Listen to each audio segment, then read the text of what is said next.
Good morning friends, how are you? I think all are fine. तो कई candidates के message आ रहे थे कि मैम कुरुक्षेत्र यूनिवर्सिटी में जो वैकेंसीज़ आई हैं उनके बारे में डिटेल में इंफॉर्मेशन दीजिएगा। तो जो है साइट पर अब डाल दिया गया है, कल तक जो है डला नहीं था, लेकिन अब जो है अपडेट कर दिया गया है। तो वैकेंसी सिलेक्शन प्रोसेस क्या होगा, क्या आपकी एप्लीकेशन फ़ीस रहेगी, इन सभी के बारे में आपको डिटेल में, और क्या आपकी एलिजिबिलिटी होनी चाहिए, इन सभी के बारे में आप डिटेल में जानोगे इस वीडियो में। उसके साथ साथ अगर आप चाहते हो अप्लाई करना तो लिंक भी हम डिस्क्रिप्शन बॉक्स में डाल देंगे, वहाँ से जाकर आप अप्लाई कर सकते हो। तो चलते हैं साइट के ऊपर और चेक करते हैं फुल डिटेल इन्फॉर्मेशन। उससे पहले अगर आप हमारे चैनल पर नए हो तो चैनल को सब्सक्राइब करना न भूलें, क्योंकि यहाँ पर आपको मिलेंगी पीएचडी एडमिशन रिगार्डिंग, उसके साथ साथ टीचिंग नॉन टीचिंग वैकेंसीज, और अगर आप हो कॉमर्स स्टूडेंट्स तो कॉमर्स की updated previous year question paper and important videos. तो चलते हैं नोटिफिकेशन की तरफ बगैर कोई देरी किए और चेक करते हैं फुल डिटेल इन्फॉर्मेशन। तो ये जो है bulletin of information of recruitment of assistant professor Kurukshetra university, जो कि A+ ग्रेड यूनिवर्सिटी है, एक पब्लिक यूनिवर्सिटी है, जानी मानी यूनिवर्सिटी है। सैलरी भी आपको यहाँ पे काफ़ी अच्छी मिलेगी। तो जैसा कि आपको बताया गया था कि 77 assistant professor in various subjects and 5 in assistant professor in the subjects of law के लिए रिक्वायरमेंट नोटिफिकेशन आया है। यूनिवर्सिटी की वेबसाइट पर अभी जो है एप्लीकेशन फॉर्म फिल होने स्टार्ट नहीं हुए हैं, लेकिन 7 फरवरी से आपके ऑनलाइन एप्लीकेशन फॉर्म स्टार्ट हो जाएंगे। बट लिंक जो है आपका बुलेटिन जो लिंक है वो डाल दिया गया है, उसके साथ साथ आपकी जो रिक्वायरमेंट है नोटिफिकेशन वो भी डाल दिया गया है। तो एप्लीकेशन करने की इसको कब न्यूज़पेपर में भी जो है कल हमने इन्फॉर्मेशन दे दी थी, 4 फरवरी को जो है इसका नोटिफिकेशन आया था।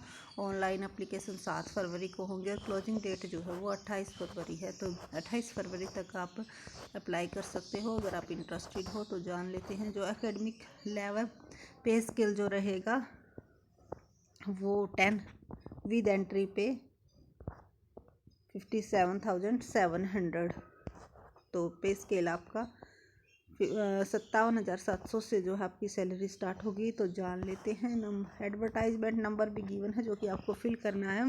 बॉटनी की 1 पोस्ट है, कॉमर्स की 2 पोस्ट है, कंप्यूटर साइंस एंड एप्लीकेशन की 3 पोस्ट है, डायरेक्टर ऑफ डिस्टेंस एजुकेशन की 4 पोस्ट है, इकोनॉमिक्स की 5, एजुकेशन की 6, स्पेशल एजुकेशन की 6, इलेक्ट्रॉनिक साइंस की 7, इंग्लिश की 8, फ्रेंच की 9, जर्मन की 9, इंग्लिश की 10, होम साइंस की 11, बायोकेमिस्ट्री की 12, बॉटनी की 12, कंप्यूटर साइंस की 12, ज्योग्राफी की 12, मैथमेटिक्स की 12, म्यूजिक की 12, पंजाबी की 12, फिजिक्स की 12, पॉलिटिकल साइंस की 12, स्टैटिस्टिक्स की 12, लॉ की 13, माइक्रोबायोलॉजी की 14, पंजाबी की 15, फिलोसफी की 16, फिजिकल एजुकेशन की 17, फिजिक्स की 18, पॉलिटिकल साइंस की 19, पब्लिक एडमिनिस्ट्रेशन की 20 एंड संस्कृत की 21।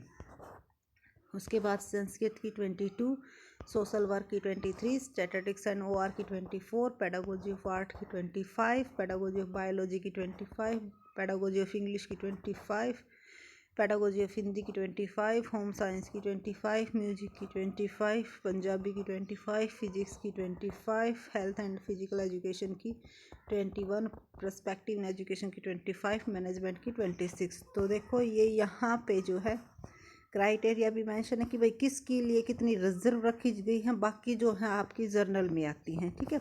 और उसके साथ साथ यहाँ पर जो है नोटिफिकेशन की जो एडवर्टाइजमेंट नंबर है वो गिवन है, उसके बेस पर ही आपको फॉर्म फिल करना होगा। और इंस्टीट्यूट्स ऑफ लॉ की जैसे कि बताया गया था 27 है, एडवर्टाइजमेंट नंबर 48 2 जर्नल की हैं, बाकी BCA SC और EWS की है, बाकी जो बच जाती हैं। सॉरी, ये जो था आपका पोस्ट कोड था जो कि हमने क्या मान लिया, वैकेंसीज मान लिया। भाई ध्यान रखना वैकेंसी तो सिर्फ यही अवेलेबल हैं 11111 जो ये गिवन है इसमें। सॉरी जी, बाय मिस्टेक हो गया, ये पोस्ट कोड था, हमने पोस्ट देख लिया, कोड नहीं देखा। ये पोस्ट कोड है और जो पोस्ट है विद कैटेगरी यहाँ पे गिवन है। हमने सोचा कि टोटल पोस्ट में से बाकी जो है जर्नल की बच गई, बट इसमें जर्नल की भी गिवन है। तो भाई इसके लिए sorry. Number of post advertisement में इंक्रीज़ और डिक्रीज़, अगर कोई भी इंक्रीज़ या डिक्रीज़ होता है तो नोटिफिकेशन आपकी डाल दी जाएगी। अगर इंक्रीज़ होएंगी पोस्ट तो आपको इसकी इन्फॉर्मेशन दे दी जाएगी। जैसे कि अब जो है PhD के एडमिशन स्टार्ट हो चुके हैं, जिसकी कि एमडीयू ने सीट इंक्रीज़ की थी तो उसका हमने जो है मैसेज आपका डाल दिया था, क्योंकि कई बार क्या होता है सीट्स इंक्रीज़ कर दी जाती हैं, तो अगर कोई भी इंफॉर्मेशन मिलेगी तो आपको प्रोवाइड हो जाएगी। जनरल कैटेगरी ईएसएम और ईएसएफ की आपकी जो फीस डिटेल रहेगी वो 2000 रहेगी। Female of general category of Haryana state only 1000 रहेगी। और एससी बीसीए बीसीबी ईडब्ल्यूएस 500 रहेगी। Different able category of Haryana state nil रहेगी। फीस नॉन रिफंडेबल है, एक बार फिल होने के बाद दोबारा वापस नहीं मिलेगी। तो अच्छी तरह से आप जो है फुल इंफॉर्मेशन को पढ़कर उसके बाद ही फिल करना। तो ये साइट गिवन है www.kuk.ac पर जाकर आप क्या कर सकते हो, फॉर्म फिल कर सकते हो। अगर आपने सेट या स्लेट का स्कोर आपका जो है वो कंसीडर किया जाएगा। Net will not be consider for appointment in Kurukshetra university. ASRB जो नेट होता है वो कंसीडर नहीं किया जाएगा। चलो देख लेते हैं अब क्या कुछ आपका जो है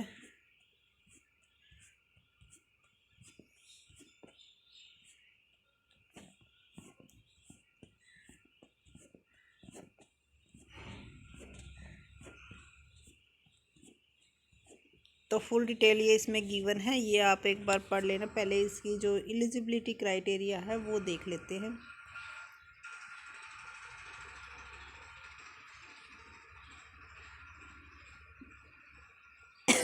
सॉरी। मिनिमम एलिजिबिलिटी क्या होनी चाहिए आपकी?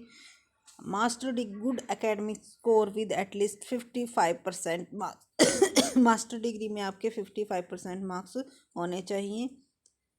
The candidate must have clear the net conduct bye UGC. तो नेट आपका क्लियर होना चाहिए।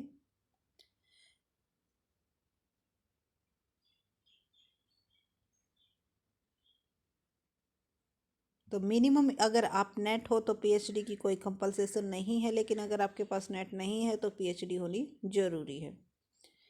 Net shall also be required for much master degree in discipline for net set is not conducted। A relaxation 5% की relaxation मिलेगी graduation में schedule caste, schedule ट्रिबल या disabled persons को, उनके लिए 50% मार्क्स मांगे जाते हैं। ठीक है, उसके बाद the candidate registered for PhD program period to January 11, 2009 shall be exempted from the requirement. यानी कि जिनका क्लियर है 2009 से पहले जिन्होंने PhD की है उनके लिए जो है नेट एग्जेम्प्टेड है।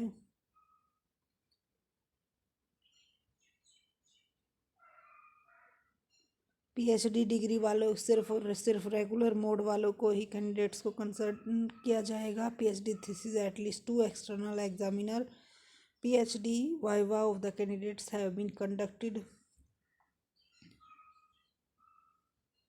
Candidate have must at least 2 presentation in conference seminar based on his or her PhD work। तो 2 कॉन्फ्रेंस में उन्होंने प्रेजेंट किया हो। उसके बाद master degree and set concert subject only, उसी सब्जेक्ट्स में होनी चाहिए। ये नहीं कि आप अप्लाई कर रहे हो मैनेजमेंट के लिए और क्लियर है आपका कॉमर्स का, ठीक है, तो उसी सब्जेक्ट्स में आपका जो नेट है वो क्लियर होना चाहिए। गुड एकेडमिक रिकॉर्ड का मतलब क्या होता है? For determine good academic record एक कैंडिडेट्स एवरेज 55% 2 और 3 examination not below metric or equivalent prior to master degree or 50% marks in each of these 2 examinations separately। The following relaxation will be however operation the criteria। Good academic का क्या मतलब है ये यहाँ पर given है, क्योंकि कई कैंडिडेट्स को नहीं पता होता है कि गुड एकेडमिक का क्या मतलब है। तो 55% आपके जो है ग्रेजुएशन में होने चाहिए, 50% से लोअर नहीं होने चाहिए आपके बीए के फाइनल प्री 12th या मैट्रिक्स में। ठीक है, ये यहाँ पे इंफॉर्मेशन गिवन है। और असिस्टेंट प्रोफेसर्स मिनिमम एलिजिबिलिटी तो इसका आप स्क्रीनशॉट ले लेना। लगभग सेम ही होती है हर एक सब्जेक्ट्स की, सिर्फ आपका उसी सब्जेक्ट्स में क्या है नेट क्लियर होना चाहिए। तो आई थिंक आपको फुल इंफॉर्मेशन इसकी मिल गई होगी कि क्या इसकी फ़ीस है, क्या इसका सिलेक्शन क्राइटेरिया होगा। तो ये अलग अलग सब्जेक्ट्स के लिए अलग अलग मेंशन है। लगभग जिस सब्जेक्ट से आप चाहते हो उसी सब्जेक्ट्स में सेम ही क्राइटेरिया होता है। तो आप देख लेते हैं जो काम की बात है, एपीआई स्कोर आपका कैसे जो है किया जाएगा। तो सबसे पहले 50% आपके academic record and research programme के, and research programme 10%, academic record 40%, domain knowledge and teaching skill 30%, interview performance 20%, यानी कि 20 मार्क्स का आपका जो है इंटरव्यू कंडक्ट किया जाएगा। और जो एकेडमिक रिकॉर्ड है वो आपका 10 के भी मार्क्स देखे जाएंगे इसमें। 10th के marks, percentage of marks 70, maximum marks 6 लगेंगे। 12th के भी देखे जाएंगे, 6 लगेंगे। ग्रेजुएशन के भी 6, पोस्ट ग्रेजुएशन के मैक्सिमम 7, एमफिल के अगर आप एमफिल कर रखी तो 5, पीएचडी विद नेट है तो 15।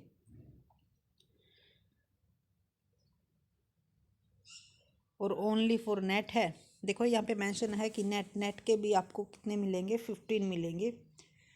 Criteria for assessment of research program by selection, quality of research publication Scopus, तो 5 best publication along with proof indexing citation. Criteria for assessment of domain knowledge, criteria for assessment of teaching skill, 5 to 10 minutes presentation की जाएगी। आपको दिखाना होगा कि आपके जो expression है, कॉन्फिडेंस है, वो देखेंगे।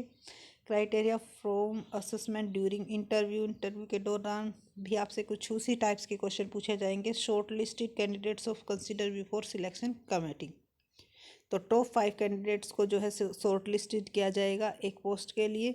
Additional 5 for every additional post based on total merit point, तो फिर मेरिट पॉइंट के बेस पर जो है आपका स्कोर मिनिमम 40% मार्क्स जो है आपके लिए मैंडेटरी हैं।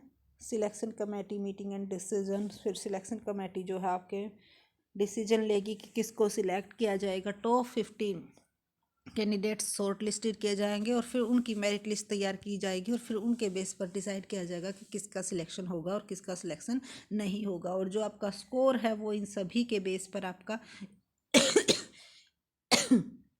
जो है तैयार होगा कि आपका क्या स्कोर बनता है। आप देख लेना। Thank you so much. और अगर कोई भी आपकी क्वेरी रह गई है तो आप कमेंट सेक्शन में बताइएगा, हम कोशिश करेंगे उसको शॉर्ट आउट करने की। Thank you so much.